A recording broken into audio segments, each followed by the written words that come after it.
কথা ধারাবাহিকের নতুন পর্বে দেখা যায় যে প্রান্তিককে ছাড়াতে এবার অ্যাভির ক্যাফে চলে এসেছে প্রান্তিকের বাড়ির কাজের মাসি। প্রান্তিকের রুমে পা রাখতেই চমকে ওঠে অ্যাভি, অবাক নয়নে চেয়ে থাকে মায়ের দিকে। কিছু বলার আগেই মা এগিয়ে এসে ছেলের সামনে হাত জোর করে বলে, আমার প্রান্তিক নির্দোষ ছেলে বাবা, তুমি ওকে ছেড়ে দাও। এতদিন পরে মাকে দেখে যতটা না অবাক হয়ে গেছে তার চেয়ে বেশি অবাক হয়েছে এবং হতাশ হয়ে গেছে মায়ের কথাগুলো শুনে। এগিয়ে এসে বলে, মা তুমি তুমি কোথায় ছিলে?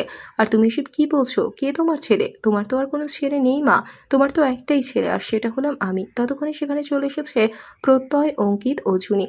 জুনিকে দেখে এবার মা বলে, ও বৌমা, তুমি একটু এই বাবুকে বলো না প্রান্তিককে ছেড়ে দিতে। জুনি বলে, মাসি তুমি এখানে কি করে এলে? তোমাকে কি ওরা বাড়ি থেকে বের হতে দিয়েছে?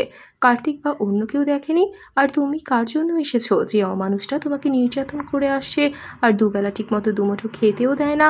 মা বলে, তবুও ওরা আমাকে আশ্রয় দিয়ে রেখেছে, না হলে আমি কে সেটাও যখন জানি না তখন কে আমার জায়গা দিত? এবার কিন্তু অ্যাবির কাছে সবটা পরিষ্কার। এমন সময় প্রত্যয় বলে, বড় মামি। অঙ্কিত বলে, জেম্মা তুমি তাহলে ওই দম্পতির বাড়িতেই থাকতে?